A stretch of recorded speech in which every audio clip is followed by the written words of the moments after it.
Here's a fact that might surprise you. Most of networking shouldn't be awkward. It's just we've missed the mark on what networking actually is. Now, there is an awkward part to it. That's what we're going to address today. This video is not clickbait, I promise. But let's talk briefly first about what networking actually is, and then how to get over the awkwardness of those first initial interactions. So, what networking actually is and isn't, because I think this is where a lot of the awkwardness comes from. People think networking is, oh, I have to go to a mixer, and oh, I have to hand people my business card, and it feels so artificial and it feels fake, and it's just exhausting to be meeting new people all the time. That's not networking. At least that's not all of networking. Networking is actually building authentic professional relationships to create opportunities for both of you. Both. Which means it's not just about you, it's not being a taker, and creating relationships. It's relational. It is not one and done. It is not trading one business card or just going to networking events and collecting people. And since it's about relationship building, that means majority of it is happening with people you've met at least once. And following up with people, the bread and butter of networking, it isn't as awkward because it's people you've already met. It's people you know. Following up with someone is much easier than meeting someone. And so we'll get into that initial meeting part and how to deal with that awkwardness in a second. But really, the majority of networking should not feel awkward. And also, since networking is really just about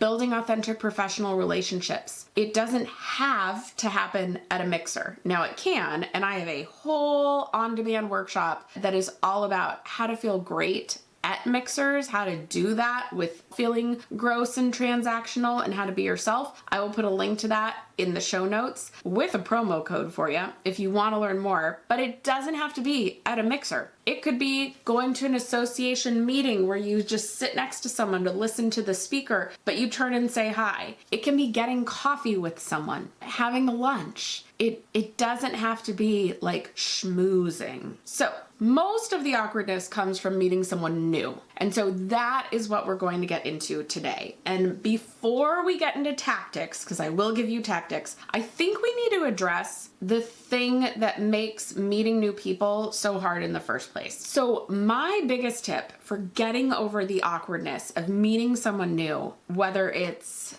going to an event or meeting someone one-on-one for coffee, is just embrace the awkward. For some reason, we have this misconception that we are supposed to be these ultimate polished people that just never do anything awkward, like as if, and also it's always kind of this thing of we're the only one, like, oh, but I'm really awkward when I meet new people. No, meeting new people is just awkward. So it's not just you, it's the state of affairs. Meeting new people is awkward, and I think there's so much to just embracing that awkwardness that takes the wind out of its sails. That you sitting there saying, yep, I'm gonna meet someone new. It's gonna be a little bit awkward, but that's what I gotta get through so that we can have a good relationship. I'm gonna deal with it. It'll be a little awkward and we'll move past it. Again, because meeting new people is awkward. It's not a you thing, it's just the situation. And so just say, yep, it's gonna be awkward. It kind of takes its power away. Because if I am not in my head going, oh my gosh, don't be awkward, don't be awkward, you're so horrible, you make things so awkward, then when the awkwardness happens, I'm not beating myself up when it is awkward. I just go, oh yeah, a little awkward, it happens. That's okay. Life's awkward. Move on. And then with it, to help you with this, there is some really interesting research out there that the amygdala, the part of our brain that registers nervousness, also registers excitement. So instead of telling yourself, I'm nervous, because I think nervousness is a lot of times what leads to us being awkward, just say, I'm excited. I'm excited I get to go meet new people. It changes it. It really does. Now, I'm going to give you one other mindset tactic specifically for networking events in a minute. But first, let's get into the tactics for one-on-one meetings. What do we do to make it less awkward? We've embraced that it probably will be a little awkward, but there are some things we can do to help the situation. So in a one-on-one, like meeting someone for coffee or meeting someone for lunch, the part that I think is always the most awkward is kind of that first transitional part when you're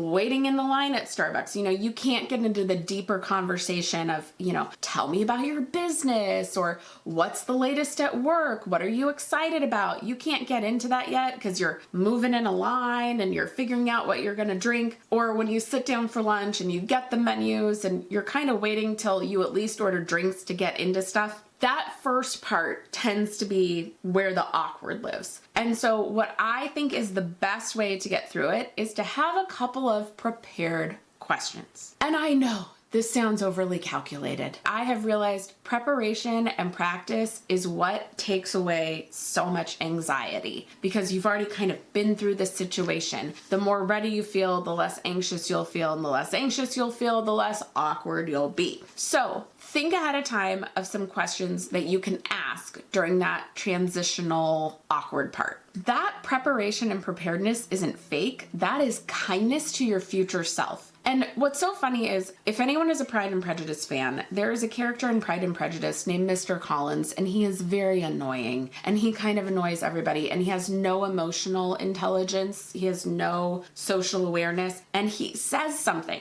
about how oftentimes before going to an event, he thinks of little things he can say in conversation. And I think about that all the time because they kind of roll their eyes at him and the way he does it is annoying. But I've always kind of gone, well, I think he's right. And now I've been reading more about this and he is right. By thinking of these questions ahead of time, we're helping our future selves out. We don't want to be Mr. Collins. He's real annoying in how he does it. Standing in that line, if you have a couple of simple questions, it's going to be easier. So this is nothing deep, but if we don't think about it, it doesn't come top of mind. Things like, did you do anything fun this weekend? What's been exciting you lately? Or what did you do last night? Just, it's so obvious, but when we don't think about it, we stand there and go, no, just what are you working on?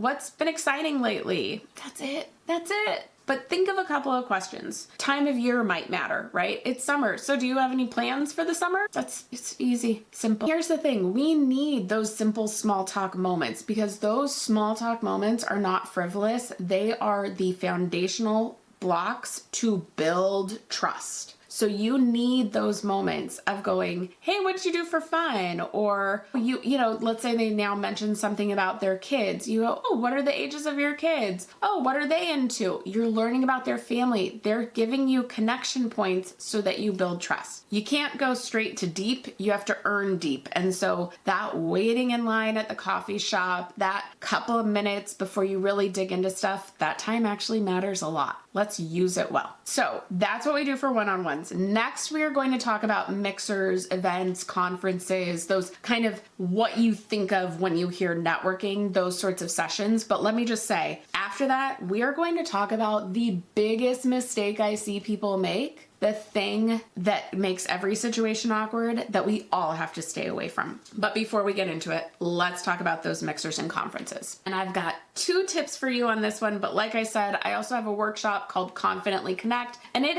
is nothing but tactics from before you go to during to when you leave to feel confident at any sort of event, to take as much awkwardness away as possible. But for now, we'll go with 2. So first things first, you walk in, you feel nervous, you grab your name tag, you look around, and the people are in groups talking, and it feels like everyone has been best friends forever, and you're sitting there going, I don't know anybody, this is really stressful. Here is what we need to remind ourselves. They don't all know each other, they're not all best friends, they just got here 10 minutes ago. In 10 minutes, I will look just like them. Could actually be under 5. We just need 5 to 10 minutes of bravery to pick a group and get into the conversation that's going to make us feel so much better. All the awkwardness that we're feeling is going to go away when we have those few minutes of bravery and we enter into a conversation. All the awkwardness will go. So they don't all know each other. They just got here 10 minutes ago. So great. I have to get through that 10 minutes. I need to be brave. Awkwardest part is trying to join a conversation. So here's my revolutionary tactic that I use this 99% of the time, and literally, hand to God, every time someone goes, oh my gosh, that is the greatest opening line ever. Why have I never thought of that? Y'all, it couldn't be simpler. You literally are just going to walk up to a group and go, hi, it's my first time here and I don't know anyone. Is it okay if I join you? Y'all, that's it. Why do we think we have to be clever? Why do we think we have to be zany? You just need to find a way to enter in. It actually shows a little bit of vulnerability, and this is why people react the way they do to that line. They go, oh my gosh, yes, totally get it. I feel awkward. I had that moment 10 minutes ago. Please come join us. Now, let's say it's not your first group or you've been to the event before. You are just gonna go up to a group and say, hi, I don't think I've met any of you yet. Can I join in? Can I join? They're gonna say yes. It's not that deep. So that is all you have to do. You do those two things, we're gonna get rid of a lot of awkwardness. But here's the thing. There is one mistake that so many people do without even realizing it, and it will completely undo everything we just talked about and make situations awkward. So remember, networking is relationship building, but so many people walk into a mixer, walk into that coffee with a goal in mind, the end goal. They want to work on that person's team. They're going to the mixer because they need to find new clients, and they do the worst possible thing. They rush the ask. They try to close the deal in one session, and that in itself makes things weird. You cannot turn someone into a client at a mixer. Honestly, at a mixer, you might not even fully bring up what you do or how you are looking for new clients that are just like them. You might just get to know them as a person, find a way to follow up and connect with them further, and down the road,